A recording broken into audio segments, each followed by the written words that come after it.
So a few years ago, I don't remember when, wasn't that long ago, actually, kind of embarrassing. I'm driving down the road. I like to listen to Dave Ramsey sometimes because I'm a glutton for punishment, and it makes me really feel like I'm making poor choices. I mean, right? No, you're all like, I'm in all the way. I'm getting better, but a lot of the stuff he talks about is really, really obvious. It's not, it's just like, well, duh, I should know that. And this one day I'm driving on the road a few years ago, and he's talking about, somebody called him to talk about Christmas or something, and he's like, well, Christmas is in December, right? Yeah, it's like every year, right? I mean, it's every year in December. It's on the 25th this year, and he kind of was mocking the guy, saying, well, you can plan ahead.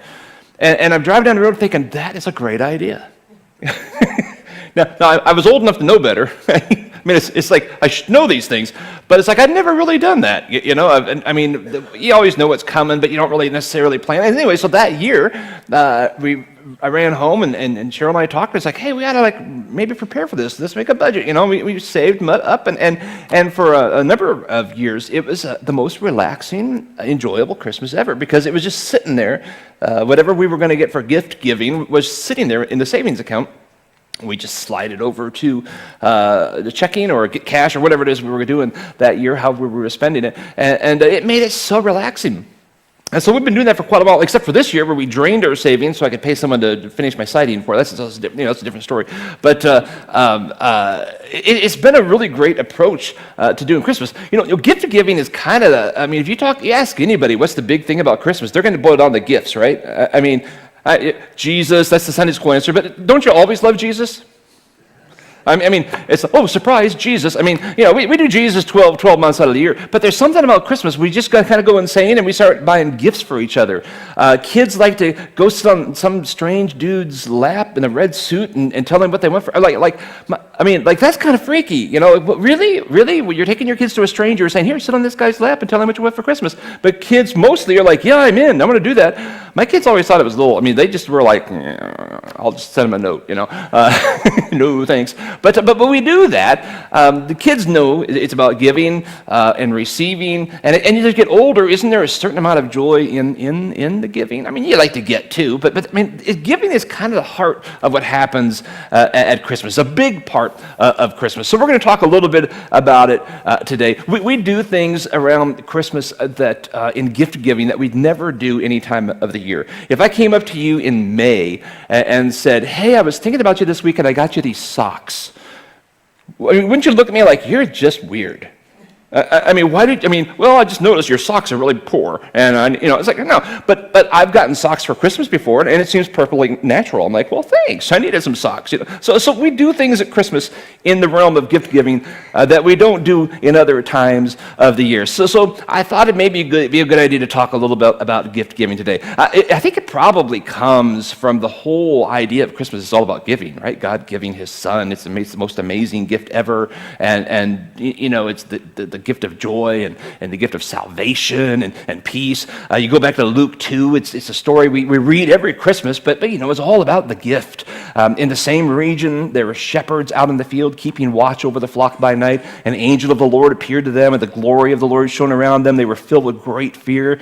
The angel said to them, fear not. Behold, I bring you good news of great joy that will be for all people. I got this gift for all people. It's for everybody, right? For unto you is born this day in the city of David a Savior who is Christ the Lord. This will be a sign for you. You will find a baby wrapped in swaddling cloths, lying in a manger. And suddenly there was with the angel a multitude of the heavenly host praising God and saying, glory to God in the highest, and on earth peace among those with whom he is pleased. The greatest gift ever, the Son of God. It began with a gift. So at the core of Christmas is a gift. You add to that the gifts that the wise men brought. You have your Christmas card with the little three guys on camels.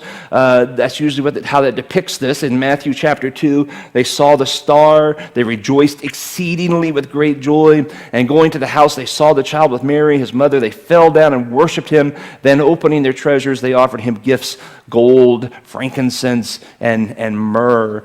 And if you've been around here long, you know, I don't believe it was probably three men on camels like you see on the postcards.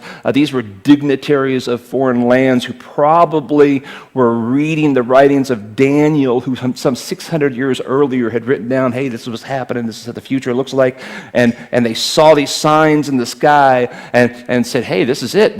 There's going to be some king born for the Jews. Daniel was a Jew in a foreign land, and he wrote these things. And he said, let's go see who this king is. So these dignitaries from a foreign land came in, probably with quite a caravan, because that's how you travel back then, and delivering gifts to a king. And if you deliver a gift to a king, it's probably more than a little token of, here, I got you some frankincense. I mean, it was usually a big deal. You read through Ecclesiastes, and Solomon, like, daily received shiploads of cargo and gifts from foreign lands saying, hey, we want you on our side, let's be friends, you know, and that's probably what's going on here. These guys bringing in quite a load of gifts to this new king. That's why if you read more into the story, you know, all of Jerusalem is in an uproar. It's like, whoa, what's going on?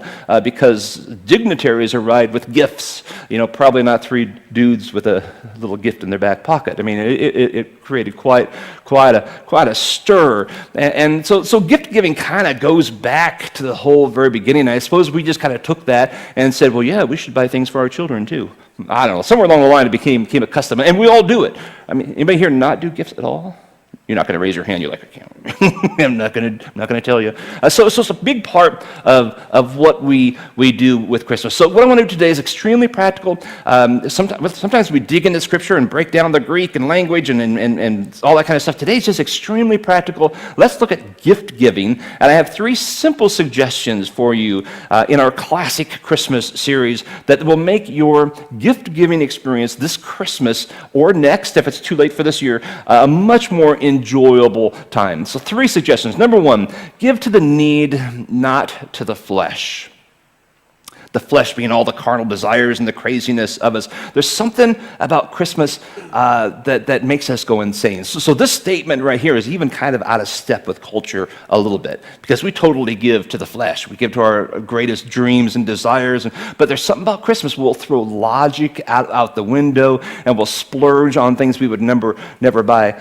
Years ago, our kids were young. I came home with an air hockey table for Christmas one year. Like, nobody was asking for an air hockey table. I mean, nobody cared about air hockey in my family, but it was bright and shiny and big, and it was like the day before Christmas, and it was on super sale. I'm like, yes, I'm going to be the greatest dad ever. You know, it's like, now they did play with it, and they had fun with it, and then we re-gifted it several years later to another family who's... So that's where that came from.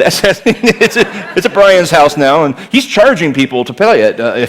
He's making money off this thing. I mean, we do stuff like that just because it's Christmas that we wouldn't do in any other. I mean, never would I walk through a store and go, hey, I better get a hockey table or, air hockey. But Christmas, we do funny things like that. We stretch our budgets. We make big sacrifices as parents often. It's almost like we forget. I mean,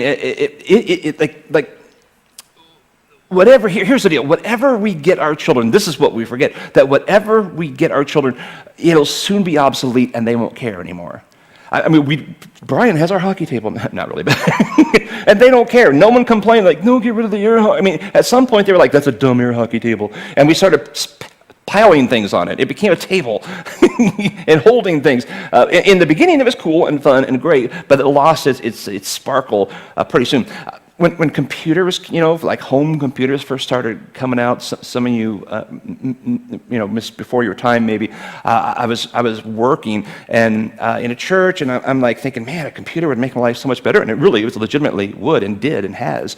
But I remember I found the computer just down the road at Merle Hay Mall, a store that used to be there, and I remember thinking, man, I will never need another computer. This is the greatest thing ever. I mean, it had like 220 megabytes of hard drive. I mean, that was insane. I think something like that. And like now, I think you can get a thumb drive with way more than that on it now. But that was my computer. And the thing is, within a year, as much as it took quite a discussion with Cheryl, by the way, before I could actually justify buying this piece of equipment.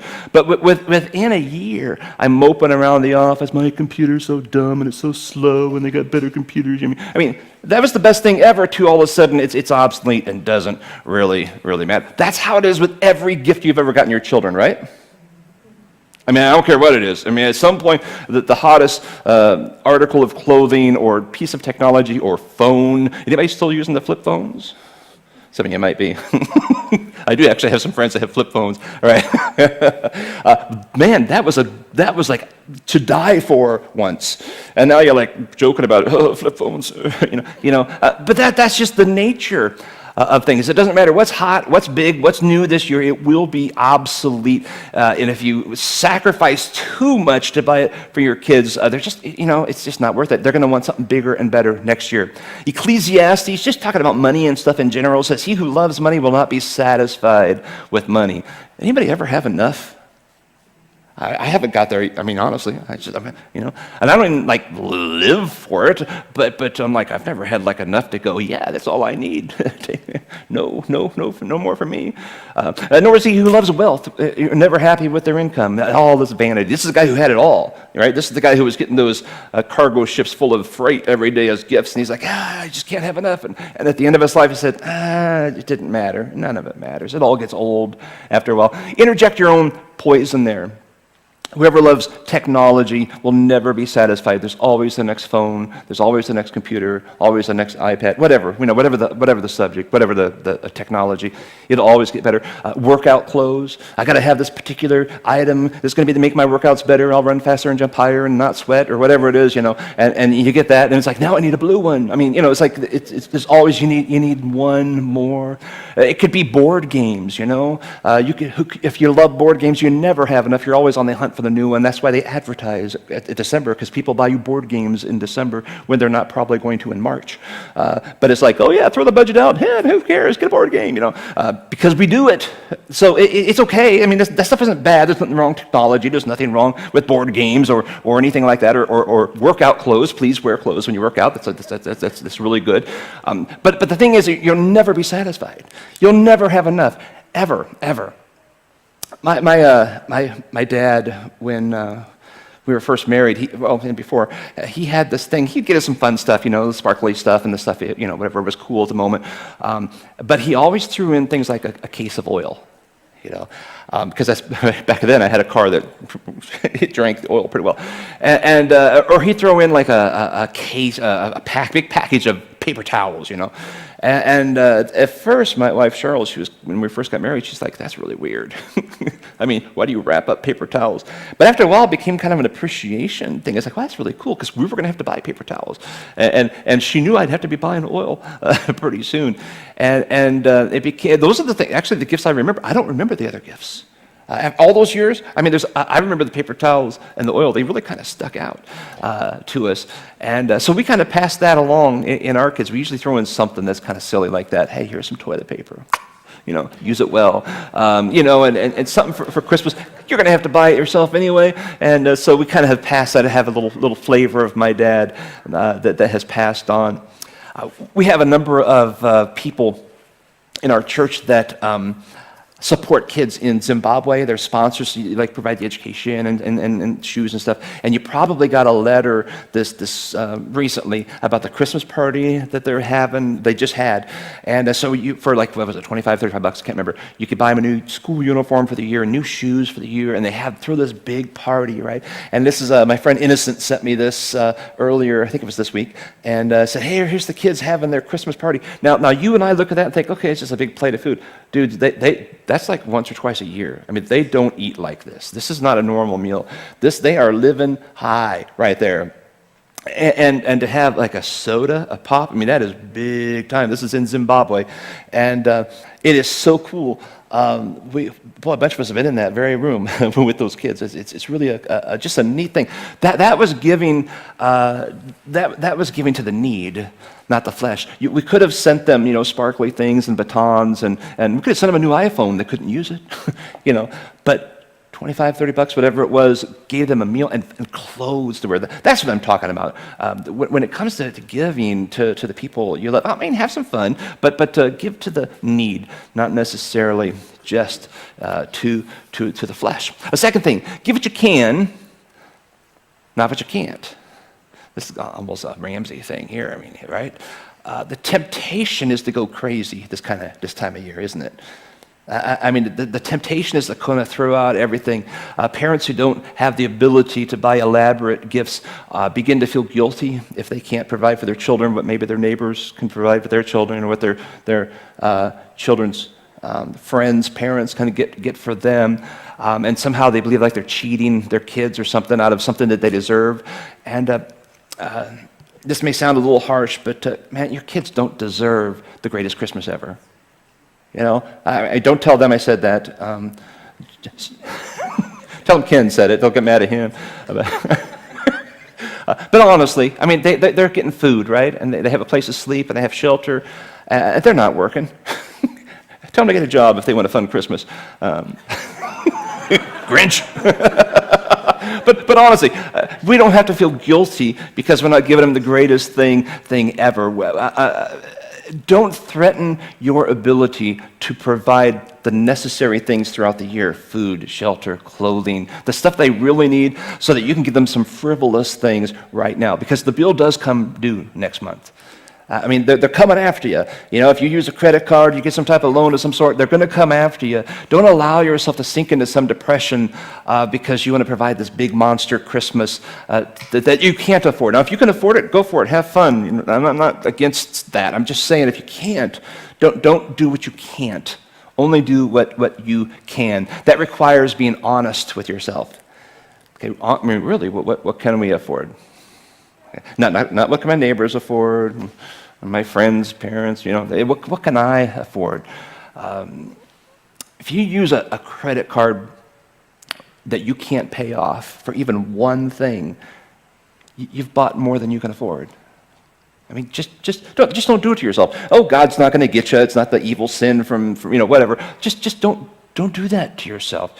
If you have to borrow from your food fund or your housing fund, your medical fund, any type of living expenses, you honestly don't have business getting that stuff. And I know our culture says otherwise, but it's just not true. We have a long line every year. There are messages on our answering machine of people calling in, probably just going through the phone book. I don't know, that, you know, just calling people I don't know, saying, "Hey, we're looking for assistance for Christmas. Our kids are not going to have a Christmas this year without your help." And I'm always like, "Oh yeah, they will. They might not have the iPhone they want. They may not have the coolest Xbox or whatever is hot this year, but they'll have Christmas. They'll be with you, right? They're gonna have Christmas.